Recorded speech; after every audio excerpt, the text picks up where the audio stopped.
لله رب العالمين الصلاة والسلام على رسوله الكريم أما بعد أعوذ بالله من الشيطان الرجيم بسم الله الرحمن الرحيم বসুরহাট আল-নাজাত মাদ্রাসার কর্তৃক আয়োজিত আজকের এই সাংস্কৃতিক অনুষ্ঠানে আমার সামনে উপস্থিত সম্মানিত শিক্ষক শিক্ষিকা মণ্ডলী এবং আমার প্রিয় ভাই ও বোনেরা, সবাইকে জানাই আমার পক্ষ থেকে আন্তরিক সালাম ও মোবারকবাদ। আসসালামু আলাইকুম।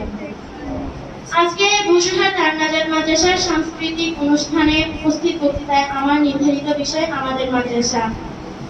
শিক্ষা মানুষের আলোর দিশারি, আর একটি আদর্শ শিক্ষা প্রতিষ্ঠান সে আলো ছড়ানোর কেন্দ্রবিন্দু।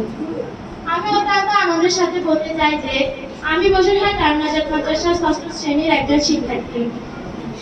আমাদের এই প্রিয় প্রতিষ্ঠানটি বেশি দিনের পুরনো না। 2024 সালে নৈতিক এবং দিনী শিক্ষার অপূর্ব সমন্বয় ঘটিয়ে এই প্রতিষ্ঠানটির যাত্রা শুরু।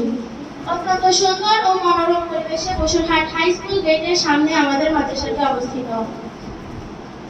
এখানের অভিজ্ঞ শিক্ষকদের স্নেহ ভালোবাসা তত্ত্বাবধানে আমাদের শুধু পড়াশোনায় শেখানো হয় না, বরং সৎ নীতিবান ও সুনাগরিক হিসেবে গড়ে ওঠার চর্চাও হয়।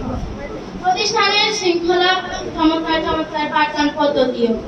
I want to briefly talk about my madrasa.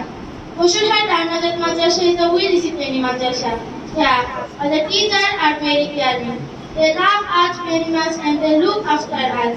Alhamdulillah, I am grateful to the Almighty that for this opportunity to study at this madrasa. আজকে বসুরহাট আল-নাজাত মাদ্রাসার এই দিনে আমি বসুরহাট আল-নাজাত মাদ্রাসার সকল উন্নতি কামনা করছি। আল্লাহ যেন আমাদের প্রতিষ্ঠানটিকে কবুল করেন। আমাকে আমার মনের অনুভূতি ব্যক্ত করার সুযোগ দেওয়ার জন্য সবাইকে জানাই ধন্যবাদ। আল্লাহ হাফেজ। আসসালামু আলাইকুম ওয়া রাহমাতুল্লাহি ওয়া বারাকাতুহু।